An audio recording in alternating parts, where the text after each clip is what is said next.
आज रामलला के दरबार में हाजिरी लगाएंगे पीएम मोदी। शाम में पहुंचेंगे अयोध्या।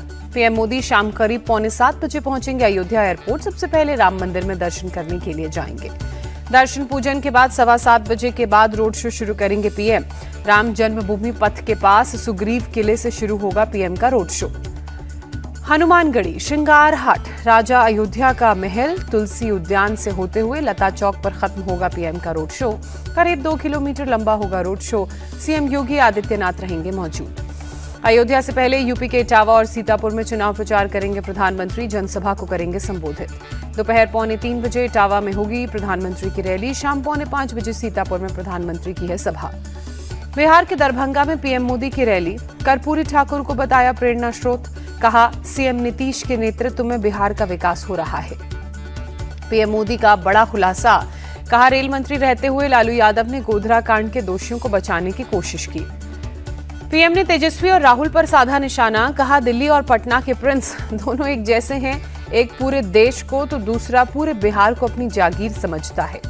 दरभंगा में हर क्षेत्र में काम तेजी से हो रहा है। एम्स की दिक्कतों को भी किया जा रहा है दूर। पीएम मोदी का बयान। पीएम के प्रिंस वाले बयान पर तेजस्वी यादव ने कहा, वो हमारे पीरजादा हैं। बड़े लोग कुछ भी कह सकते हैं, हम छोटे लोग हैं। दरभंगा की रैली में पीएम मोदी एनडीए उम्मीदवार सांभवी को अपनी बेटी बताते नजर आए। कहा, 2024 के चुनाव में सबसे कम उम्र की महिला उम्मीदवार हैं सांभवी। कानपुर में पीएम मोदी का मेगा रोड शो। सीएम योगी मौजूद रहे। रोड शो से पहले पीएम मोदी ने श्री कीर्तनगढ़ साहिब गुरुद्वारे में मत्था टेका। कहा, गुरुद्वारे में जाना हमेशा खास होता है। आज थम जाएगा तीसरे चरण के चुनाव का प्रचार का शोर।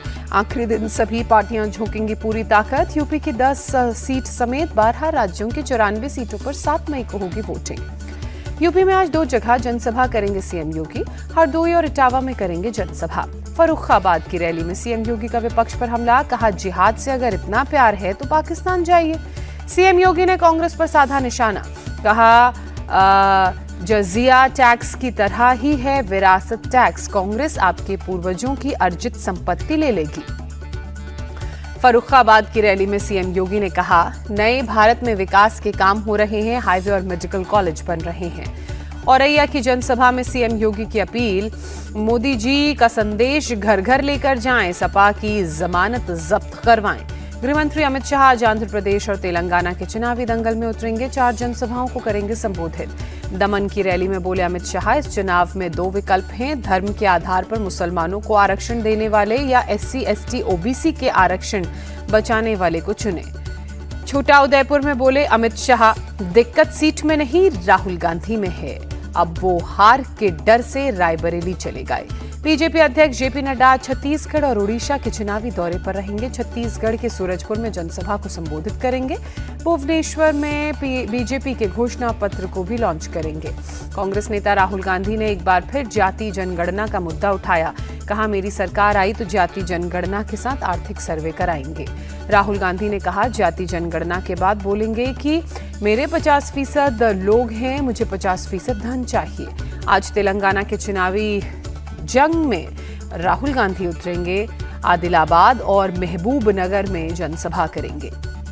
कांग्रेस की महासचिव प्रियंका गांधी ने गृहमंत्री अमित शाह के क्षेत्र में कांग्रेस के प्रत्याशी को धमकाने का आरोप लगाया। कहा, उन्हें चुनाव लड़ने से रोका जा रहा है। पश्चिम बंगाल की सीएम ममता बनर्जी आज बीरभूम में जनसभा करेंगी। बर्धमान में रोड शो करेंगी। कर्नाटक के दावणगेरे में प्रियंका की जनसभा।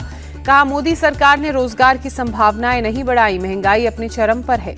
बंगाल के नादिया में सीएम ममता की जनसभा। कहा, पीएम मोदी सिर्फ झूठ बोलते हैं और प्रचार करते हैं। संदेशखाली हिंसा के स्टिंग ऑपरेशन का वीडियो आया सामने। सीएम ममता ने हिंसा को बीजेपी की साजिश बताया। वीडियो सामने आने पर बंगाल बीजेपी चीफ सुकांत मजुमदार ने कहा, सीएम ममता को संदेशखाली की महिलाओं से बात करनी चाहिए। टीएमसी पाप को छिपाना चाहती है। कांग्रेस नेता जयराम रमेश का सवाल। पीएम स्पष्ट करें, आरक्षण की 50% की सीमा हटाएंगे या नहीं। बदायूं में सपा चीफ अखिलेश यादव ने कहा, अग्निवीर योजना को कोई भी युवा स्वीकार नहीं करेगा। इसमें न सुविधा है न सम्मान है।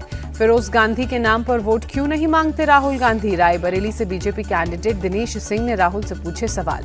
श्रीनगर में एनसी चीफ फारूक अब्दुल्ला ने कहा, शांति के बिना भारत की तरक्की नहीं होगी। नफरत खत्म करके देश को बचाएं। फारूक अब्दुल्ला ने पीएम मोदी को सलाह देते हुए कहा, बेकार की बातें ना करें, मुस्लिम किसी का ना तो मंगलसूत्र लेगा ना किसी का मकान। फारूक अब्दुल्ला ने पाकिस्तान से बातचीत की वकालत करते हुए कहा, आतंकवाद खत्म करने के लिए बातचीत एकमात्र उपाय। मैनपुरी में डिंपल यादव ने अखिलेश यादव के साथ रोड शो किया, समर्थकों का हुजूम उमड़ा। ग्वालियर के में मुख्यमंत्री मोहन यादव ने रोड शो किया, सड़क के दोनों तरफ लोगों की भीड़ नजर आई। गुना में शेखपुरा गांव में चुनाव प्रचार करने पहुंचे महाआर्यमान सिंधिया आदिवासियों के साथ बातचीत के बाद खाना खाते भी नजर आए।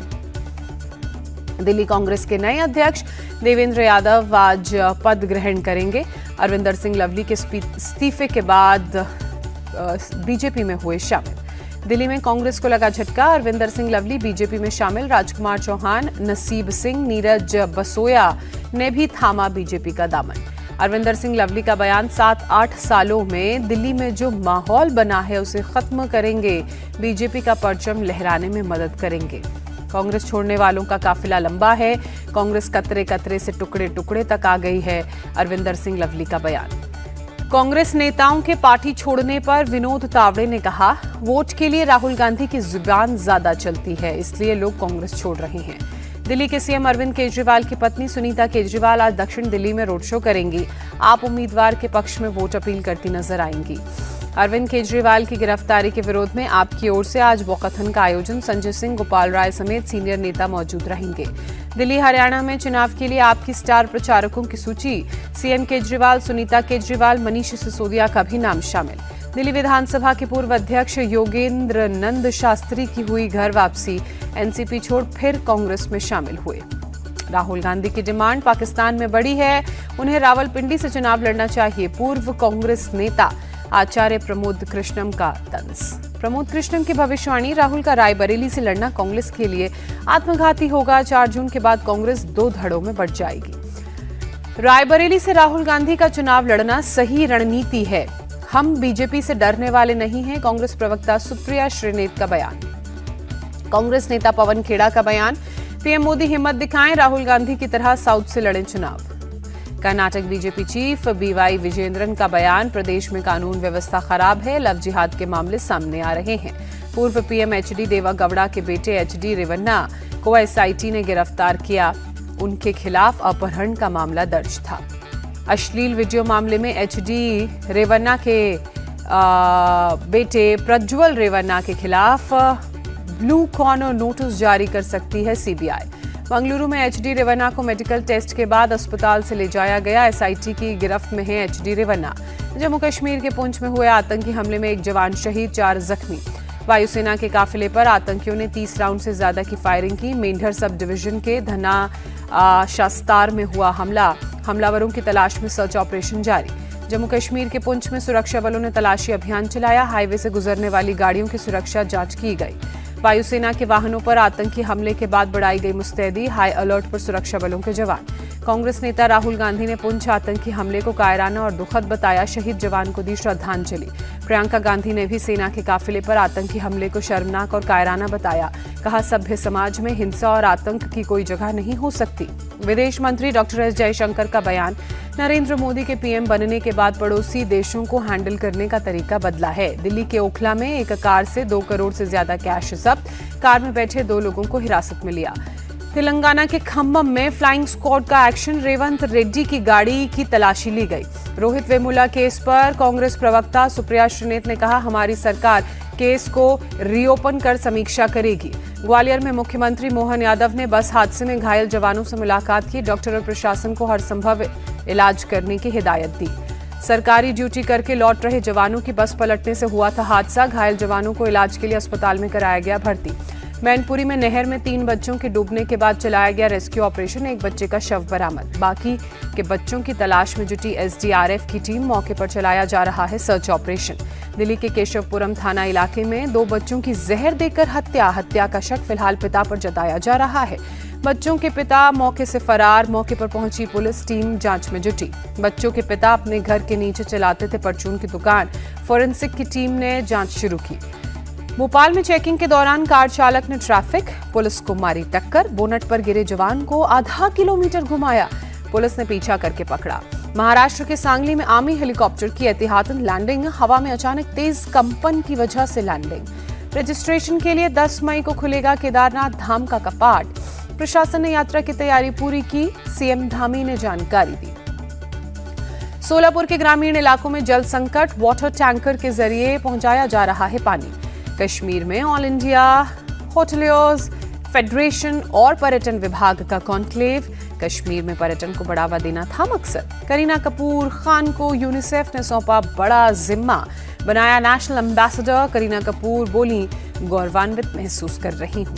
टेक जायंट के लिए भारत सबसे पसंदीदा बाजार बनकर उभरा है, एप्पल के सीईओ टिम कुक का बयान। आईपीएल में आज खेले जाएंगे 2 मुकाबले। पहले मैच में पंजाब किंग्स के सामने होगी चेन्नई सुपर किंग्स। दोपहर 3:30 बजे शुरू होगा मैच।